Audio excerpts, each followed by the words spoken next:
Hey friends, welcome back to Coal Country Homestead. So we are finished now with week 2 of the Pantry Challenge with Three Rivers Homestead, also known as the Three Rivers Challenge. We have 6 days of meals to share with you in this video, and I'm excited to share some of our family recipes with you and to show you how we've been utilizing our pantry. And at the end, I'm going to come back to share with you some of my thoughts of how we're progressing and some things I've already noticed as part of this challenge. So I'll see you then. So Sunday, we decided we were going to make a pasta dish of some kind. And like most times when I get in the kitchen, what I start making or what I envision making ends up morphing into something else. This is why I often say I'm kind of a dump cook. I just go with wherever I'm taken in the kitchen. And here this turned into a creamy, scampi pasta. We initially thought about making an Alfredo, but with the pantry challenge in mind, we did not want to use up our entire pack of Parmesan in one meal.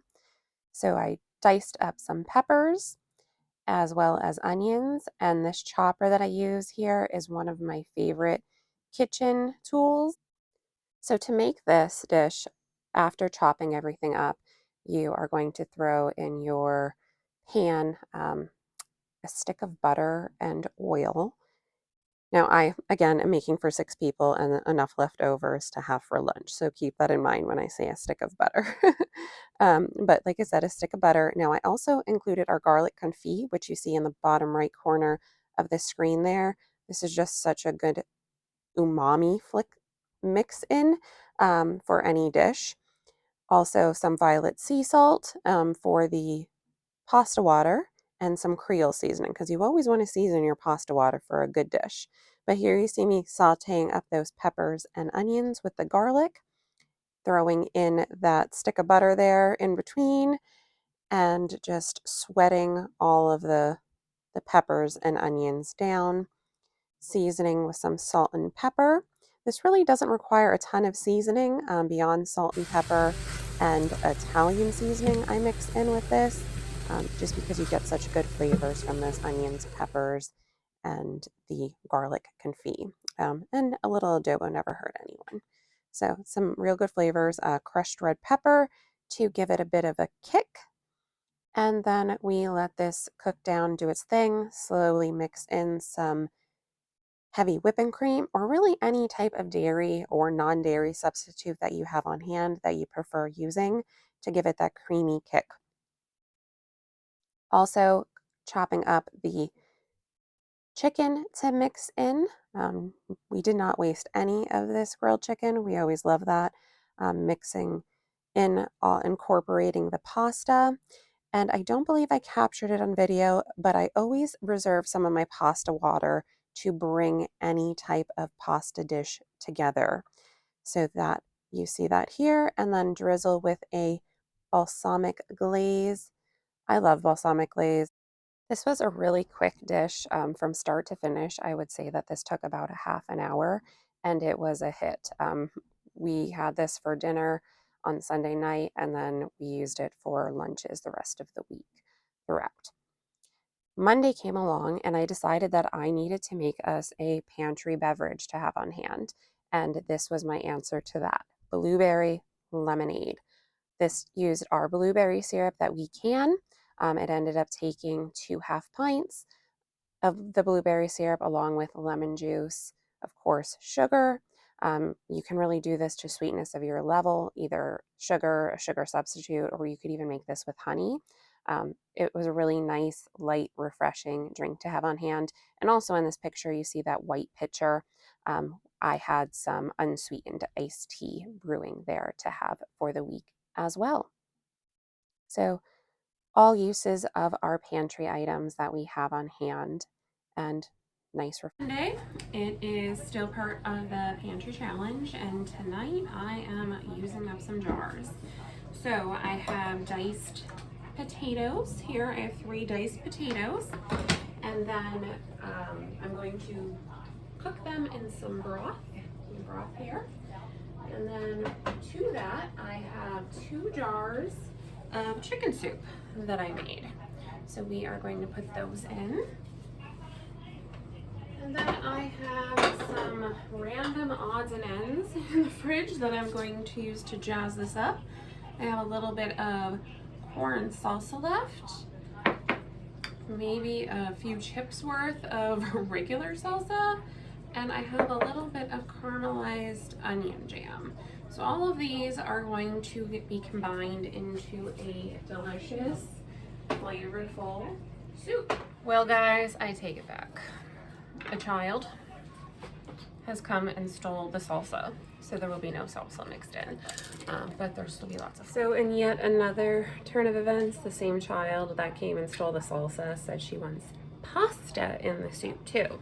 So that means another jar of broth will be used, and we are going to be having wheels in the soup. So that is 4 quarts in one meal, plus finishing up some odds and ends and some pasta. So we are really working our pantry today. In our soup, found it. I am the queen of putting things down and forgetting where I put it, so got it. And this thing works great. I'm honestly not sure of the brand. It says, I think that says BRIX, but this is a little jar key. You just hit it and pop it. And off it comes. Second one. And then set. So then I have our little bit of corn salsa. I did drain off some of the liquid for that, so it doesn't give it too much of a vinegary. So I have to tell you, I completely failed that night at getting a final video or picture. I was too busy being excited, and I hope you can relate, of my new canner. On the left is my pressure canner that has canned thousands of jars at this point, and on the right was my new shiny one. And I was admiring these two, and I absolutely failed to get a finished product of the loaded chicken noodle soup, but it was really good. It disappeared that night, completely gone. So that was a success. So I hope you can all relate to that. Next day, we decided that we were going to make fish tacos. I don't know if we're craving summer, but there we have the garlic confit, we have our lemon juice, and we had some store-bought pesto that I had found tucked in the fridge, and of course the lemon pepper seasoning. And this infused oil, if you've never had it, it's so good. It's a lemon infused oil. So I mix those all together, drizzle some in the cast iron pan, some over the top of the fish, and throw that in the oven at 400 degrees. We also have our hot sauce there, and the slaw that you saw pictured, the red slaw that I canned, that is going to get jazzed up to be a slaw topping with red onions, green scallions, some cilantro, some sesame seeds, and just mixed up. And then we were all ready to plating. So this was a pretty low impact, drizzled with the hot sauce there. Delicious meal on the table, super fast. Hey guys, so tonight I'm going to be making roasted spatchcocked chicken with a hot pepper mustard butter rub and mashed potatoes, carrots, and my balsamic Brussels sprouts. So let's do this. This is a frozen chicken. This is all part of the Pantry challenge for Three Rivers Homestead. So just feeling here. So normally I do this with kitchen shears. However, they seem to have grown legs and walked away. So we are going to do this manually. And I remember the first time that I spatchcocked a chicken, and I thought like, oh, I have arrived. I have done this. Now I can cook.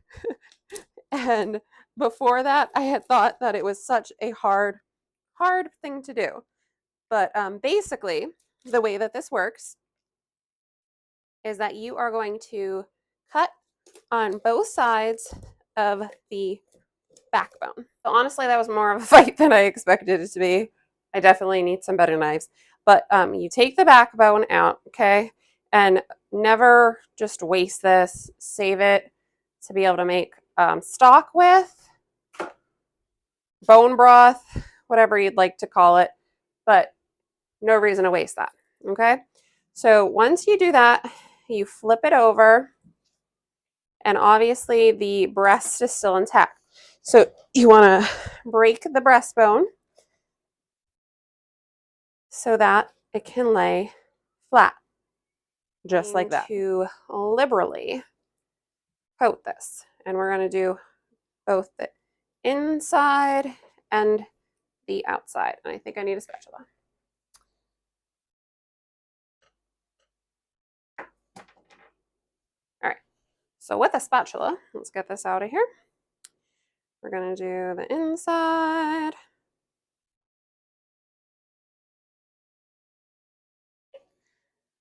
We're going to rub this all over. All over. Now, if you've never had hot pepper mustard butter, my hot pepper mustard butter is inspired by Rachel over at that 1870s Homestead. I can never say how much I adore their family. And she posted the original video that inspired me to make my mustard. We're going to rub this liberally, like I said, all over the chicken. We are going to go under the skin, rub it in, make sure that it is all coated.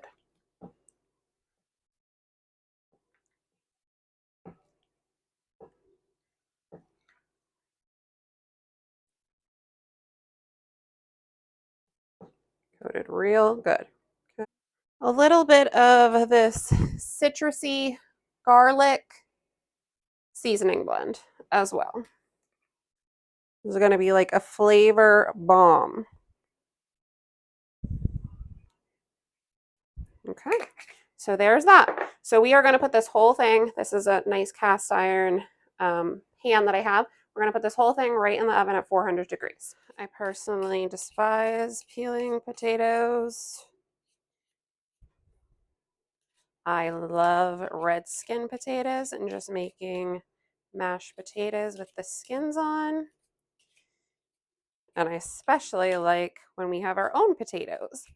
But we grew some really good purple potatoes this past season. We loved them. They didn't get very big though. Most of them were like baby potatoes, and we used them all very quickly. So we will definitely be growing more potatoes this coming year. And I, for one, am so excited for the summer. I hate when it gets dark so early. I like being outside in the sunshine. And for those of you that are new here, and there's a lot of you that are new, we live in Pennsylvania. We are in zone 6. Not sure if it's 6A or 6B. Zachary is much better with that than I am. And we grow a lot of food on our small piece of property. We live on less than an acre of land. We both work outside of the home full time. And pretty much all of our free time, we are either growing, harvesting, preserving, or camping somewhere with our family. Both of us used to live very different lives than we live now.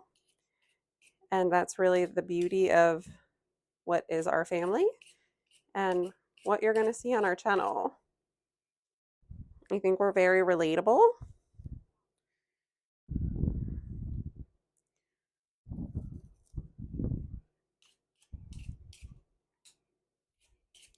But I must say, I am so shocked, humbled.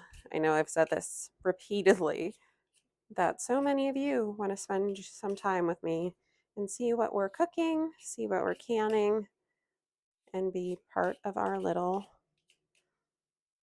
YouTube family. So welcome. So I'm just going to give these a rough little chop. Barely anything. Get them in some hot water.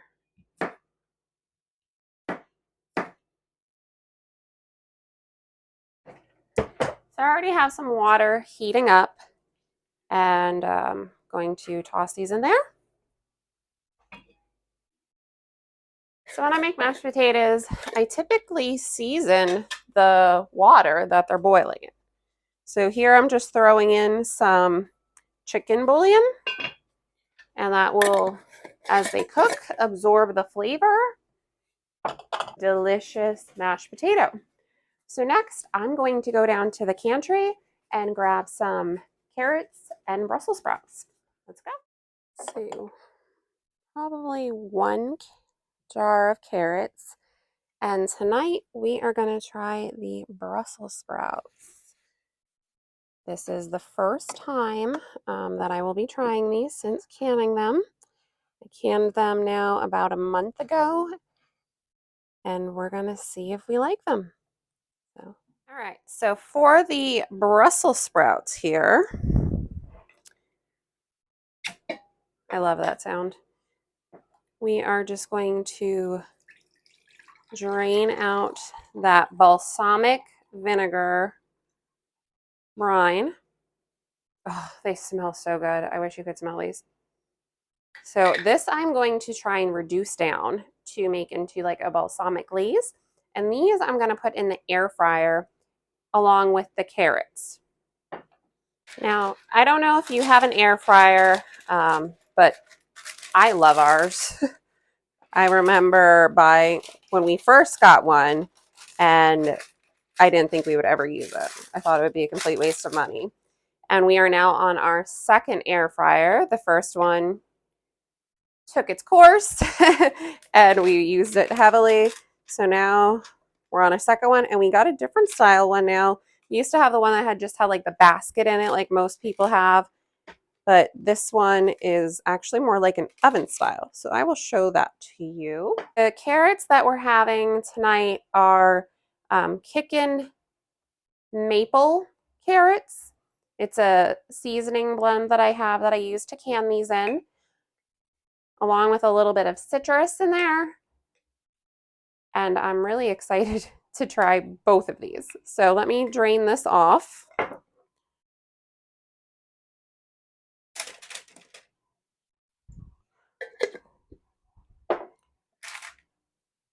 In our kitchen, this here is our air fryer. This thing gets used at least once a day, but as you see, it's like the French door style. Chicken's doing. Ooh, it is already starting to crisp up almost. It looks good so just far. To show you, we are just boiling away here. That is the balsamic vinegar reducing. And of course, the potatoes boiling.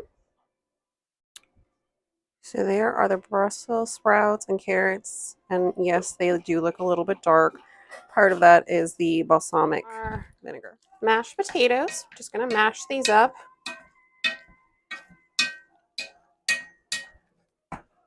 Going to add some half and half. You can use. We are also going to add a little bit of cheese. I have a 3 cheese blend on hand. We are also going to add a little bit of sour cream, not too much. And of course, some butter. Can't have mashed potatoes without butter. I'm going to mix this all together. I don't like to over mix my mashed potatoes because then they get into a gloopy mess. My secret ingredients for mashed potatoes being delicious has always been a little bit of ranch powder. Not a lot, just a little. Mix it in.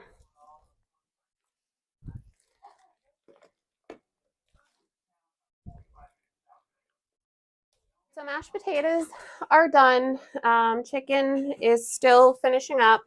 And then we have our drizzle for the Brussels sprouts. But Zachary just got home, and I'm gonna have him give them a taste real quick and see what he thinks. Thumbs up, thumbs down.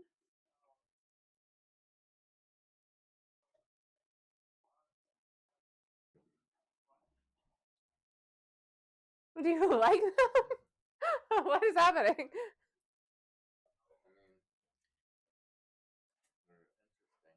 They're interesting. I see what you mean with the pickled. They're kind of a pickled, and they look kind of dark here, with the balsamic in them, and they are kind of crisp. We typically like them a little crispy. I'm gonna have. I think they're good. They're good. It's different. It's just different. Yeah, it's definitely not a fresh Brussels sprout, but it's tasty. It has a good taste to it. Fried up like this or air fried like this, it has a good crisp to it. I mean, I would definitely have these. And I probably should have tasted one straight out of the jar and seen if I liked it just like that, like on a salad or something. So we're going to have to come back to that. Now, this was the first night with my new microphone, and this is where it all went downhill. Apparently, it turns off after so long. So I lost my audio. Good morning, everyone. But there was our adorable hunter boy. He's our 13-year-old lab. He sits there and waits for a treat. He's definitely food motivated. And in this clip, you see the balsamic drizzle. Now, I will say I think I reduced this too much. It ended up being more like a caramel consistency. So I don't know that I'll be doing that again. The Brussels sprouts were awesome just as is. And this here is my Isabella sampling. She wasn't so positive about the drizzle, but she loved the Brussels sprouts themselves. Pork, And then it's look at going to this fall right off the beautiful bone, chicken and it is pulled out so of good. the oven. So Now, it did basically, roast what you want to do at is 400 you want to degrees have for, your cut of I would meat. You say, want to about an hour poke total. holes You in always it want to tempt essentially your all chicken over, and 165 you want to degrees or pull higher the fat to be back. done. So slice And under there so you in the can season last everywhere. about Now, 20 minutes, this I is added more of that mustard to it. It was so good. This is definitely a new favorite. And that brings us to Thursday. But basically, you rub this all over on both sides. So we're going to do the bottom first. And then you're going to have some kind of citrus or vinegar or some kind of liquid to add on here as well. And you want to make sure that you have enough in your pan so that there's no burning. And I'm sorry if you hear in the back my dog is whining in the other room. He wants out of his crate, but I want to do this quick. So your seasoning blend. Now, pani is a very garlicky, citrusy, I don't know, it just has so much flavor. This is one of the dishes that I say, if I make this as soon as you reach our property and step out of the car, you smell this cooking. It's so good. It's like a hug on a cold, rainy day. So we seasoned up the bottom, and we're going to, I'm sliding all over here. We're going to do the top under the fat cap. We're going to rub that in. And this really is a cut of meat that you want to season well. You do not want to be shy with your seasonings whatsoever. And this is a blend that I make, which again, I'm sorry, my children will disown me if I give you the full recipe. But this is going to cook low and slow all day. And later in the day, I'm going to bring you back to make rice and beans.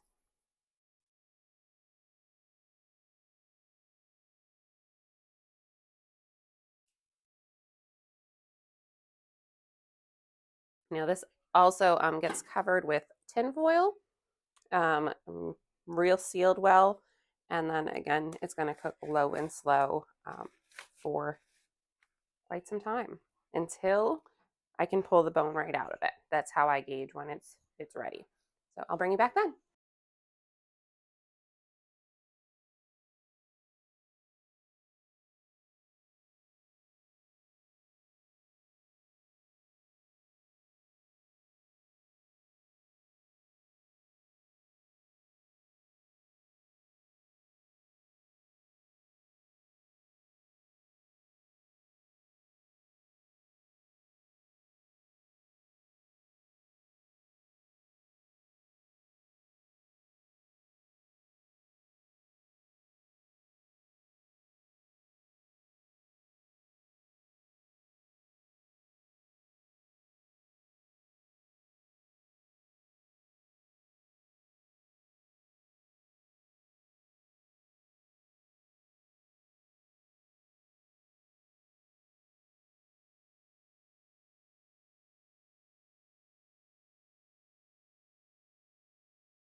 All right, so I just wanted to bring you all back in for just a second.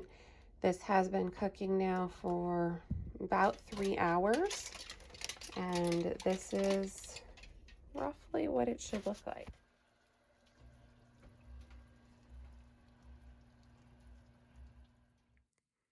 My workday is now over, so I came down to the basement to gather some ingredients for our rice and beans. So I have quite a bit here for rice and beans, and this is going to go pretty quick once I start. So I'm going to tell you a little bit.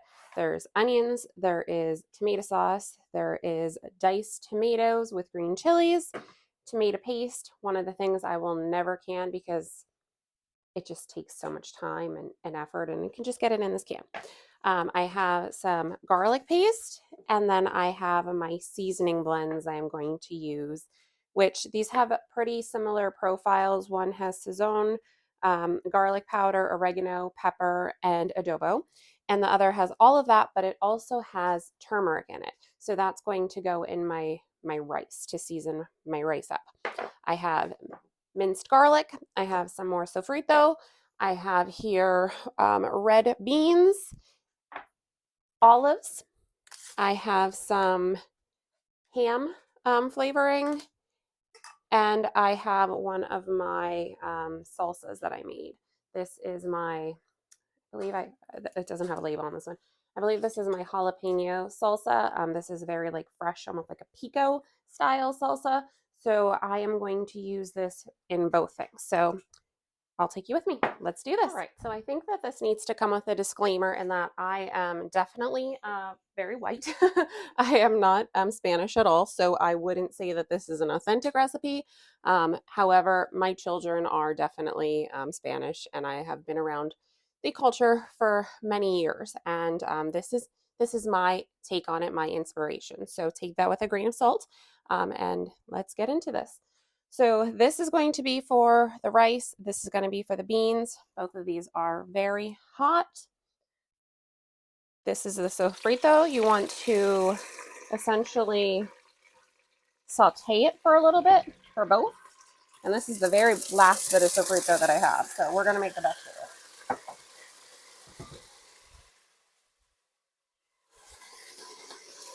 Same with the onion.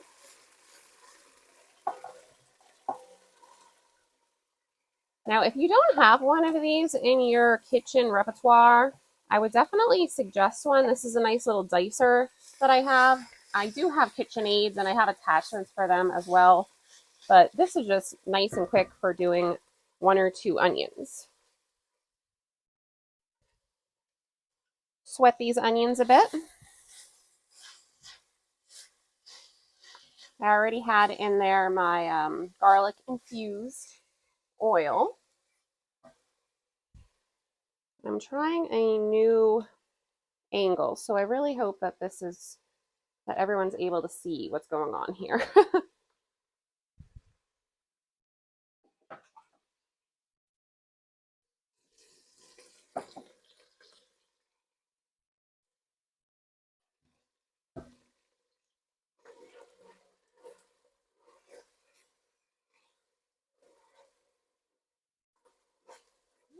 And to this, we are going to put some garlic paste in both of these.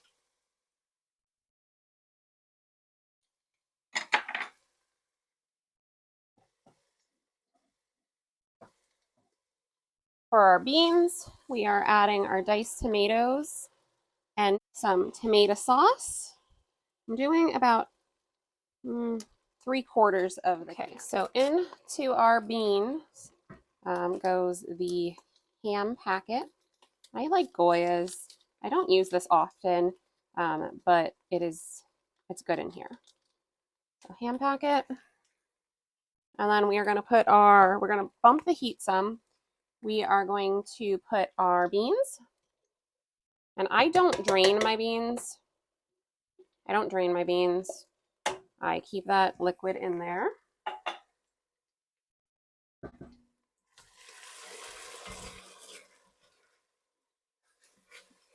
Our onions for our rice have really sweated. And now into this, I am going to put the seasoning. I always like to put my seasoning in at the point, or at least the start of it, at the point where there's a high concentration of oil or fat so that it can really wake up those spices. We're also going to add our rough measurements here. Approximately 3 cups of rice. And we are going to stir this around.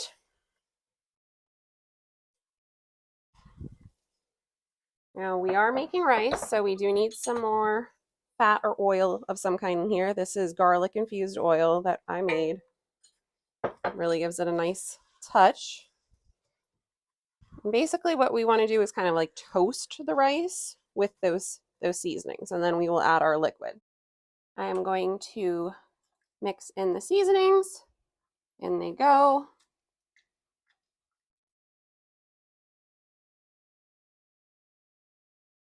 Give these a good stir. Now, I don't know where you are all joining me from, but in Pennsylvania right now, we are having the strangest weather. I mean, it's January. Tomato paste going in. It is January and it's raining and it was thundering and lightning. And our dogs are scared of thunder. So they definitely didn't want to go out. And our Kiwi girl, she's our rescue, our pit bull. She is now, oh, she will be 8 next month. She hates the rain. She is a perfect little princess. She likes to be in the house. She is definitely not an outside dog. So she is not a happy camper at this moment.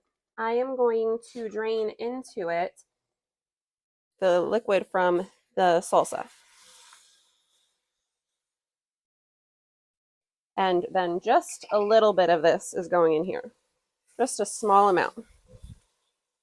That's going to basically like deglaze anything that was on the bottom of the pan from toasting the seasonings and the rice.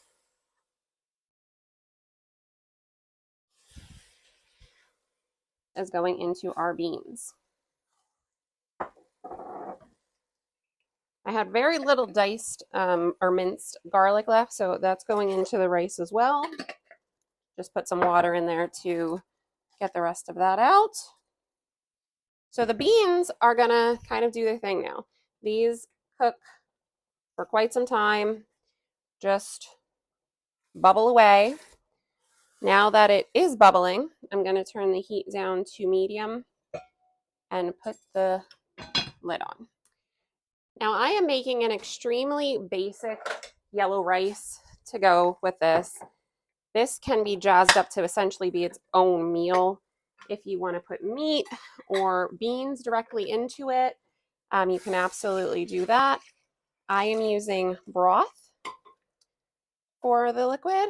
Again, just another level of flavor added. Now we are going to let this come to a boil. And at that point, I will put the lid on and let it do its magic. It looks good. So from here, I should be able to essentially pull this. So this, the fat cap, all of that good seasoning in there, and it's just going to slide right here.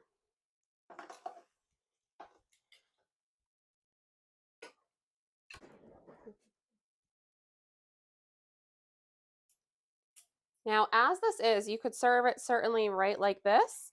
You don't have to do this extra step of like pulling it like I do, but I really like to get all of the flavors throughout.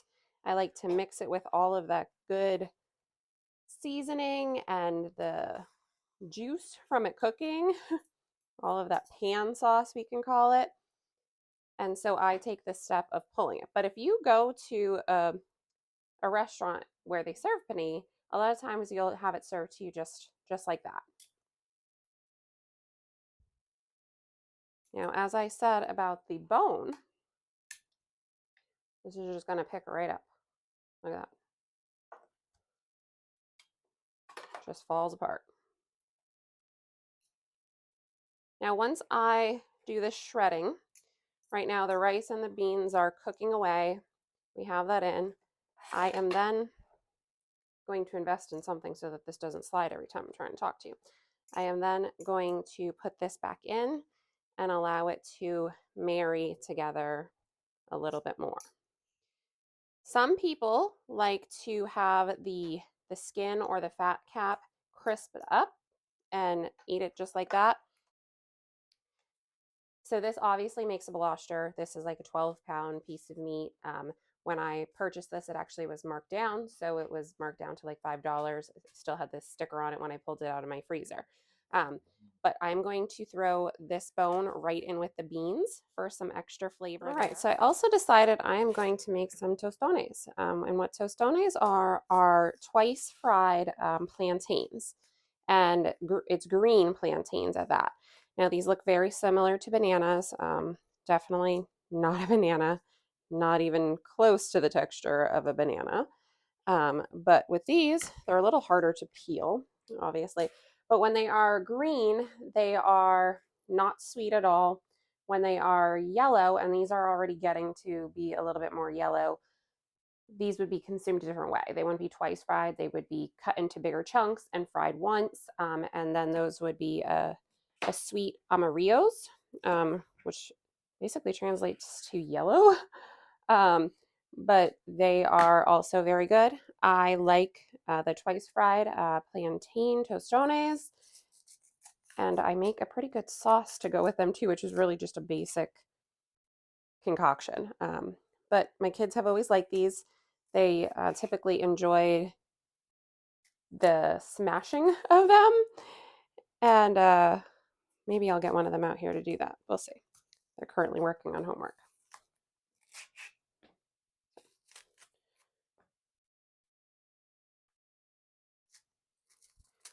But I hope everyone is doing well out there in YouTube land. The first month of the year always seems to come with a lot of exciting new beginnings and also challenges. I've always found that the first few weeks after Christmas are kind of like this weird space where you don't have another big holiday to really look forward to. But in the land of homesteading and gardening, it's kind of a exciting time because you're thinking of what seeds you want to start, what plants you want to do, and planning your gardens.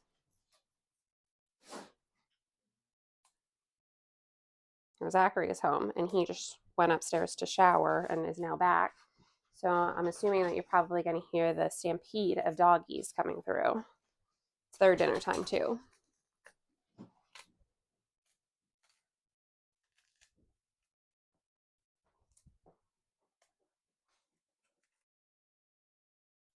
Okay, so we have these peeled. We're just going to do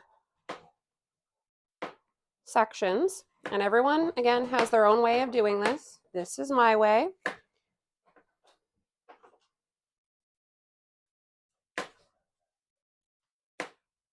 Okay, so we're going to start our first round of frying these.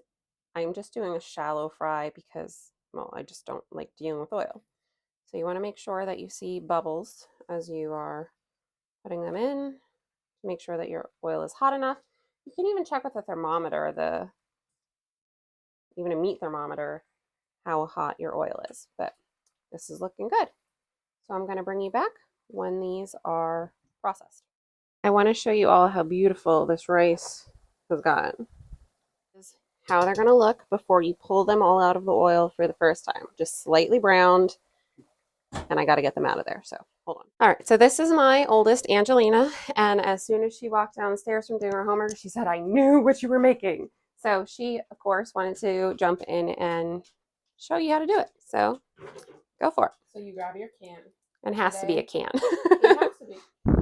Today we're using Goya coconut milk. Use the bottom flat, and you squish it like this. Mm-hmm. You might need a fork. Oh, perfect. That's it. All right, so let's see. That's the whole process. So then you put them back in and fry them. You put it back in and fry it again.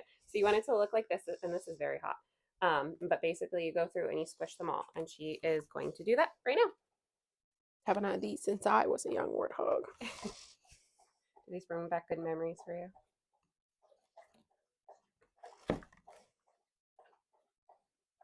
Now, I know a lot of you are new here, so I'm a mom to two. Angelina's my oldest. She's how old now? 15. 15. And Bella, who was on yesterday, and they're both growing so fast. And if you don't know, I was a baby when I had Angelina. I was just right day after I turned 19, she was born. So I've had the pleasure of growing up with her. So lots of memories in the kitchen, right? Mm-hmm. Is this your favorite meal?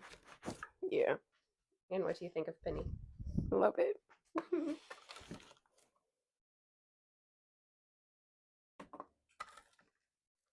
You're doing good. Here there. we go. Second fry.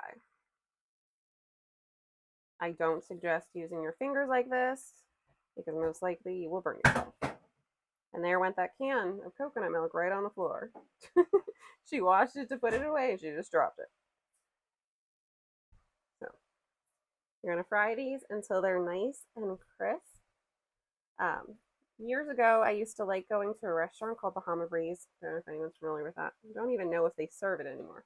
But they used to serve loaded tostones with chicken. So it was like a nacho made with tostones. And that's where I first had them and fell in love with it. That if I'm making the tostones, that I have to make the sauce. So this one from a quick little video to show you how to make penne to a full-on feast. So we are not brand snobs in this house. So this is Aldi mayo. We have some Goya garlic paste. You need the garlic. And we have some ketchup. Now to this, we're going to whisk this up. This is something I do by sight. I don't measure. I'm looking for color. It needs to be darker. That means I need more ketchup. Now, Lena, since you are sitting there, do you know what else I put in here? Adobo. Adobo. Adobo, how would you describe adobo? It's like the quintessential all-purpose Spanish seasoning. Yeah, I agree. You can put it on anything. Now, I have tried to make my own adobo blend. Not good. It's just not it. So this is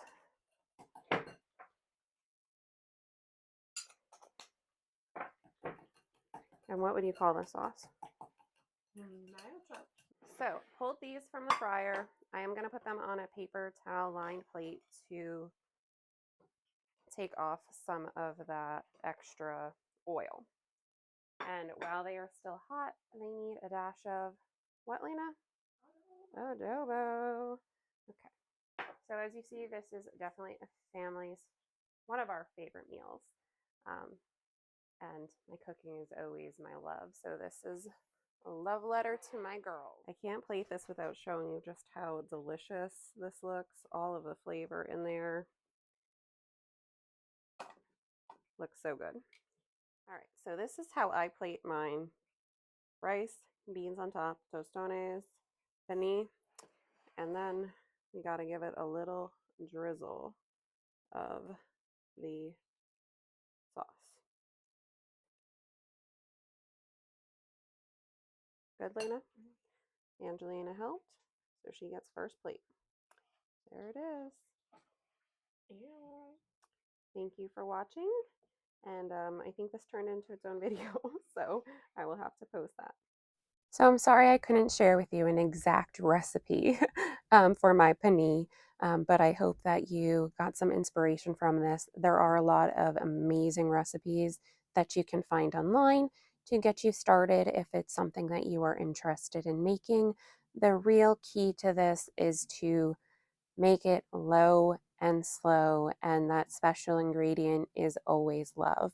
If there is anything that comes across in any of our videos, especially while we are having our growing pains with audio and learning to video as I am cooking and creating these things for my family, is that you see that there is love.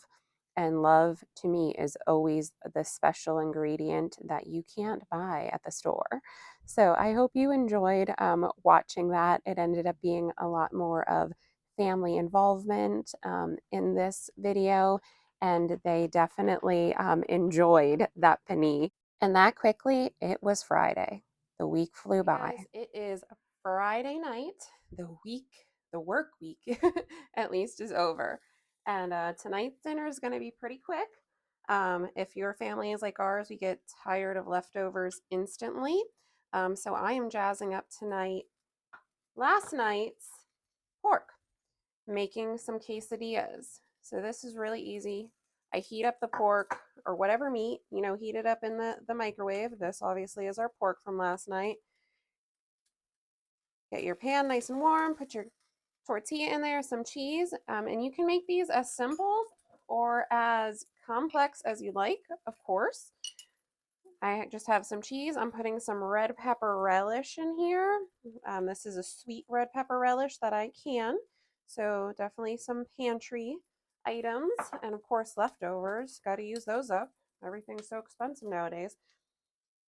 But really, this pork that I made, that cut cost me $5.60, I think it was on the ticket. And like I said, it was a 12-pound piece of pork. So that gave us dinner last night and tonight. The girls are away for the weekend, and I sent them with some to take with them, which they were excited about. But like I said, red pepper relish, and I am drizzling this with our Aji Cristal hot sauce. I'm going to throw some more cheese on top of here. The other quesadilla. This is mine, so don't mind that I'm using my hands.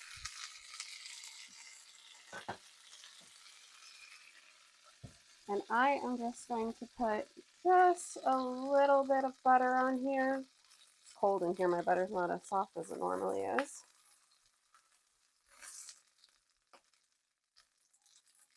It's rather hard. All right, so we are just going to flip this. And look at that. So I put hot sauce on here, like I said, and then I am going to serve this for me with some sour cream, but of course you could do like barbecue or anything like that. But there it is, quick and easy Friday night dinner. And I'll see you tomorrow. I only have to cook for Zachary and myself this weekend. Everyone else is doing their own thing away. So let's see what kind of things I come up with.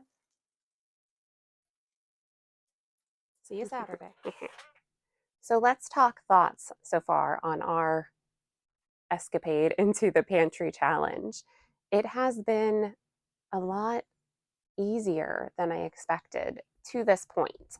I have not had to go to the grocery store to get dairy either of the 2 weeks so far. However, that is definitely changing this week. We are out of milk, so that's a necessity in our home. But as far as our pantry stores go, I think that we've done really well up to this point. I do notice that there are some things like lemon juice. I'm definitely going to need to up my inventory of that. But beyond that, I feel that we have been prepared to this point.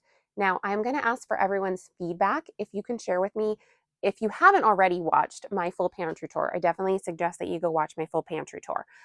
But if there is something that I showed on my shelves that you're super curious about, how do you use that? Or how would you prepare that? If you have questions, put them in the comments below, and I will be sure to try and target that as a meal for this coming week. Some things that are on my radar is I want to try and make one of our kibasi dump and cook meals for me and Zachary while the girls are away for the weekend. We all know Angelina isn't interested in that one, so we'll save that for us adults. And then I definitely also want to do some of my marinara sauces and just tomato products to show you how I utilize those. But beyond that, I would love some feedback of if there's something that you're struggling with your pantry challenge, or if you have an ingredient on your shelves that you're not sure of how to use, let me know. And I'd be more than happy to try and incorporate that in what we're doing. So I thank you so much for joining us. I am still so blown away that there are so many of you that want to spend your time with us and watching our video and how we're living our life and what we're cooking. I'm always open to any kind of feedback. So let me know how you're doing with your pantry challenge and follow along with us. Hit that subscribe button and help us keep going. I will see you guys later. Have a wonderful week. Bye bye.